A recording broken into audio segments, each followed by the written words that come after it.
State of matter. Observe different types of matter around you. What are its state? We can see matter around us exist in three different states: solid, liquid, and gas. These states of matter arise due to variation in characteristics of the particle of matter. Now let us study about the properties of these three states of matter in detail. हम हमारे environment में आसपास जो भी चीज़ देखते हैं वो या तो ये थ्री स्टेट्स के होते हैं, या तो सॉलिड होते हैं, या लिक्विड होते हैं, या गैस होते हैं. तो ये क्यों ऐसे वेरीज करते हैं स्टेट्स में? क्योंकि इनके बीच में जो मैटर्स होता है वो उसका अलग अलग कैरेक्टरिस्टिक्स होता है अलग अलग ऑब्जेक्ट्स में, इसीलिए ये थ्री डिफरेंट स्टेट्स में एग्जिस्ट करते हैं. तो पहले देखेंगे दी solid state. Activity: collect the following articles: a pen, a book, a needle and a piece of wooden stick. ये सारी चीज़ को कलेक्ट करना है. उसके बाद sketch the shape of the above article in your notebook by moving a pencil around them. तो उसको वो चीज़ को रख कर उसके आसपास एक लाइन खींचना है, एक नोटबुक में उसको रख कर उसको ड्रॉ करना है. Do all these have a definite shape, distinct boundaries and a fixed volume?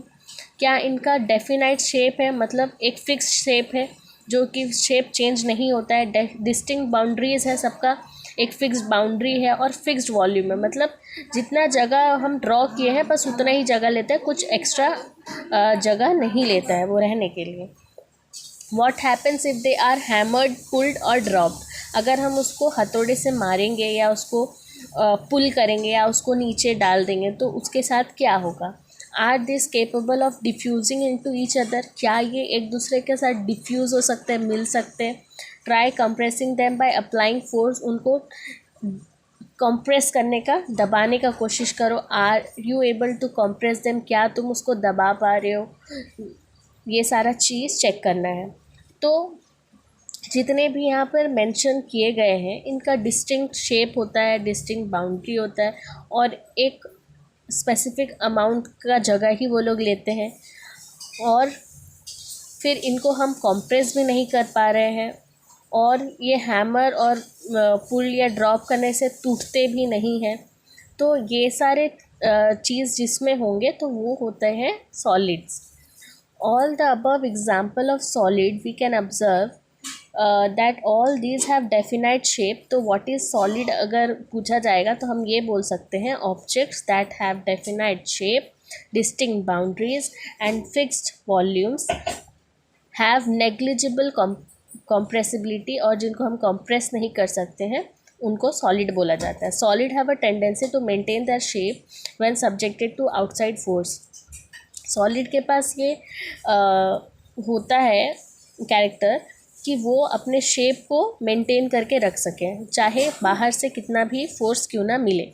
Solid में break under force but it is difficult to change the shape so they are rigid. तो solid जो है थोड़ा difficult होता है उनको break करने में, लेकिन वो लोग का जो शेप है उसको चेंज करना बहुत मुश्किल होता है क्योंकि वो बहुत रिजिड होते हैं एकदम. उसके पार्टिकल्स जो हैं एकदम completely close attraction of force के साथ रहते हैं. तो consider the following. What about a rubber band can change its shape on stretching? Is it a solid?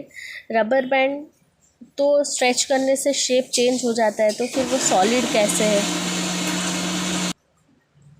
What about sugar and salt when kept in different jar? Take the shape of the jar. Are they solid? Sugar और salt जो है वो jars का shape ले लेते हैं. Sugar and salt jar का तो शेप ले लेते हैं, लेकिन शुगर और सॉल्ट का अगर क्रिस्टल हम देखेंगे तो वो जैसे का वैसे ही रहता है, शेप चेंज नहीं करता है. What about sponge? It is a solid yet we are able to compress it. Why? तो ये सारा क्वेश्चंस दिया गया और यहाँ पर उसका एक्सप्लेनेशन दिया गया है. रबर बैंड जो है वो अपना शेप चेंज कर देता है जब हम अगर फोर्स देते हैं तो, लेकिन फिर जब हम फोर्स हटा देते हैं तो वो फिर से वही शेप में आ जाता है, और अगर एक्सेसिव फोर्स दिया जाए तो वो ब्रेक हो जाता है. The shape of each individual sugar और सॉल्ट क्रिस्टल रिमेन्स फिक्स्ड. उनका एक क्रिस्टल का जो शेप और साइज़ होता है वो फिक्स ही रहता है, लेकिन अगर वो हम डालते हैं तो डिफरेंट जार्स में डालते हैं तो उसका शेप ले लेते हैं. जैसे कि अगर हम हैंड में रखेंगे या तो प्लेट में रखेंगे या वो जार पे रखेंगे तो वो उसके हिसाब से उसका शेप ले लेगा। स्पॉन्ज में बहुत छोटे छोटे माइन्यूट होल्स रहते हैं इन विच एयर इज ट्रैप्ड, जिसमें एयर भरा हुआ रहता है। जब हम उसको प्रेस करते हैं तो एयर निकल जाता है, इसीलिए हम उसको कंप्रेस कर पाते हैं।